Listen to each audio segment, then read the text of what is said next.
Man, I had a homie on Facebook asked this, some college buddies, and I put it on the screen if I remember. He asked, what does it mean when a black girl say it look like you date white girls, right? And I posted it on social media. Herb asked me, he was like, man, be honest, how many times you had a girl ask you that? Well, in my case, never, but it's kind of been like, you know, I had a girl say, well, I usually date more hooder dudes, but it's not cute, and I'm moving on from that. Yeah, I had that. So I've heard that. My fair share, you know, I done had girls that kind of go for the hood in it. But my case, for real, my case is a lot different though. Cause I didn't smoke weed. So that's kind of one thing to think about. A lot of niggas be hitting chicks, especially when young and old. A lot of niggas be hitting chicks because they, you know, niggas like, I don't spend no money on the hoes and nothing, but they drinking with them, they buying weed, or they going and they re-up and they buying weed they buying the weed and whatever, and then that's how they linking. See, I ain't smoke. So, you know, if they, you know, that wasn't me, but we all like kicking it or whatever, you know, cool, but I ain't no smoker though. So, you know, and for the most part, I ain't really was never attracted to hood girls.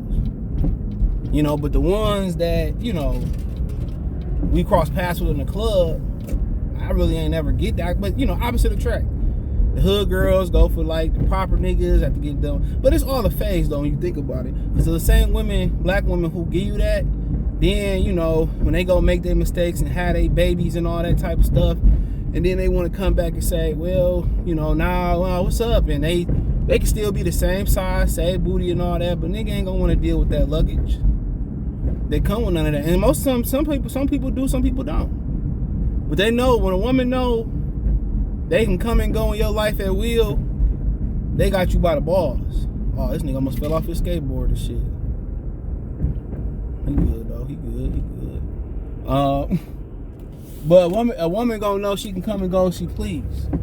And once you establish that she can walk through that door and come and go as she please on some casino type shit, and can dog you and you still gonna be with her no matter what, man, whatever. But my situation was a lot different though, because I grew up in the hood, but I wasn't one of them people that never got to experience nice things. There are a lot of people in the hood who never left the hood.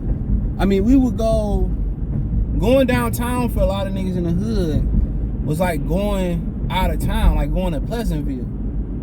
You know what I'm saying? So that wasn't my experience, dude. So I really learned how to turn it on and off.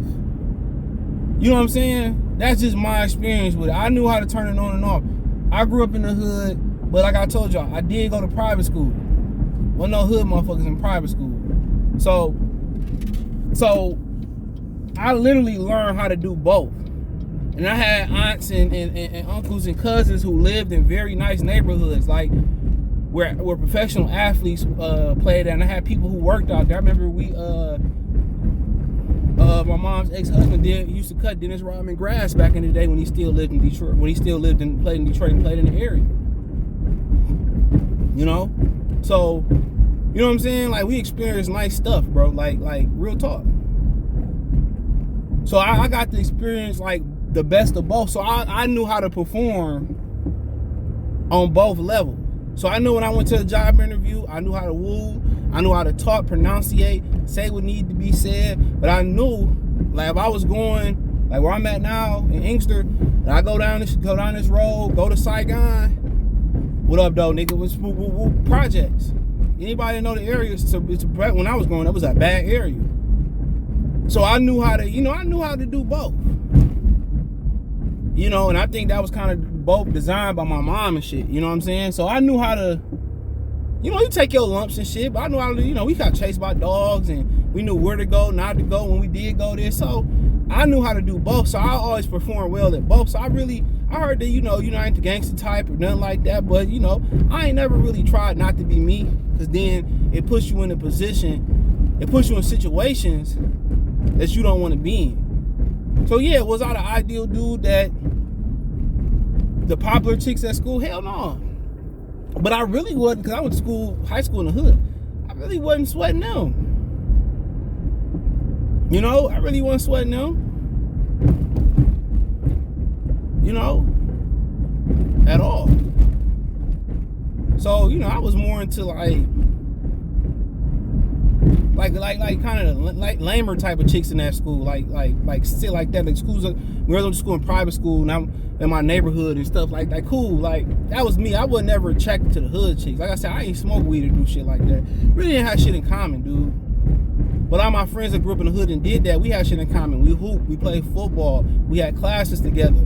Before we went to school together, we played in the hood. We played basketball in the hood together. So that's how we linked, you know. So we had other stuff, you know, done on the line. But I ain't really never sweated it. It's too many women to sweat it. If that's how she feel, that's how she feel.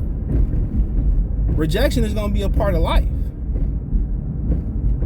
you know. But for whatever reason, a lot of them type of hood kind of chicks, like when in a situation, yeah, I ain't really never had no issue, but I never really was sweating them though. Well, my type, but I mean, you know what it mean. You know what it mean. You proper, you clean, you ain't hood enough, you ain't acting like I want, then cool. Then when they son grow up and run the streets, you know, then they get mad and stuff. So I mean, even if I was ever approached, like cool. I mean, shit. All right, my baby, peace. All right, cool. But the whole hood enough chick, that turned me off already. I ain't got shit to prove to you.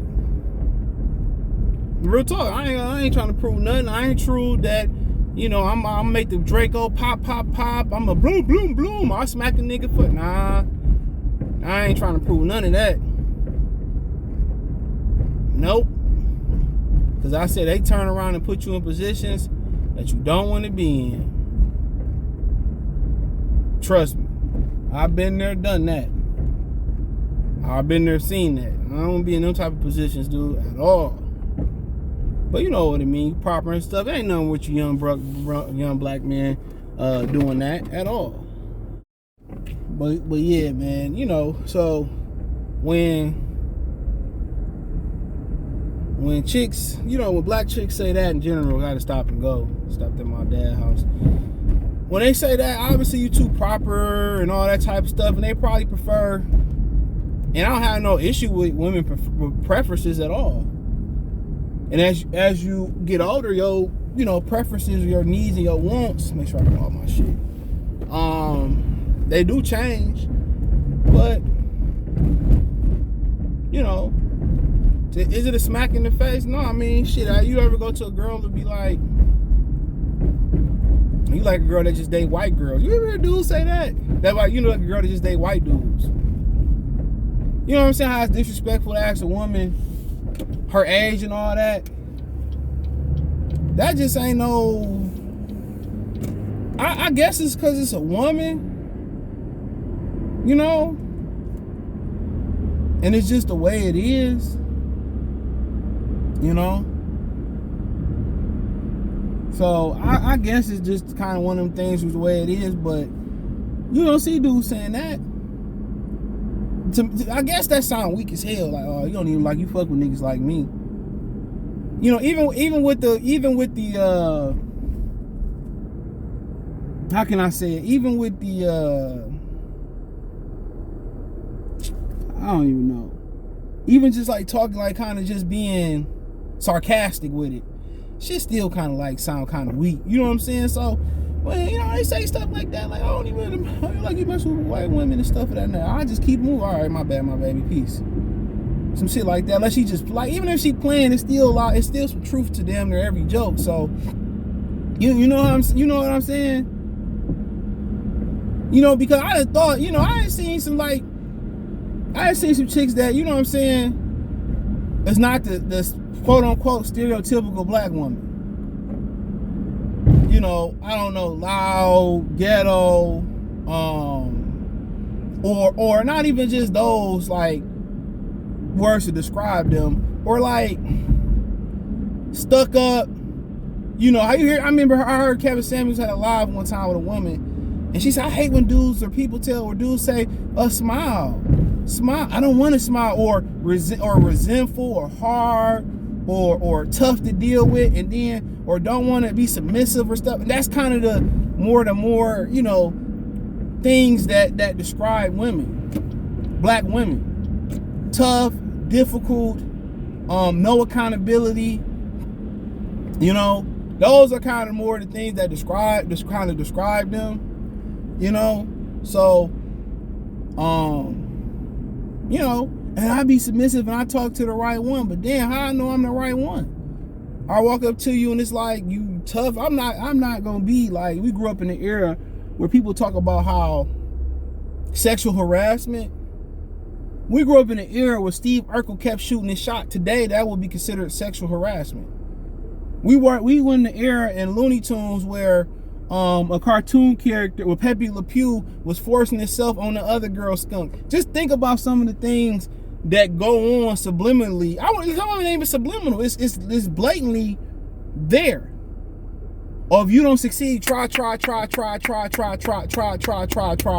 Oh, go home, Roger, from Sister. Go home, Roger. Go home. He kept trying. And you think that don't play on our generation? Me, I can think of one girl from middle school and one in elementary school I did it to. Girl name was Erin Cook. She did not like me. I kept shooting. I'm like, you know, after a while, fuck it. And then when that was elementary and middle school, did the same thing with this other chick named Natalie Jones. She did not like me.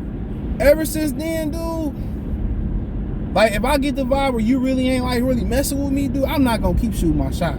I don't want to feel like I'm bothering you or I'm interrupting you or nothing like that. And if a woman really want to be with you, like I said, it's certain, even the body language to tell you. She'll come up to you and say something. She'll touch you, or how you doing today? Or, man, you ain't gonna talk or something like that. So that's why when women go around off topic for a minute and say, well, oh, dudes don't chase no more, dudes don't court no more. That's why. Everything is sexual fucking harassment, dude. Remember, we used to pop girls' bra straps in middle school and shit like that.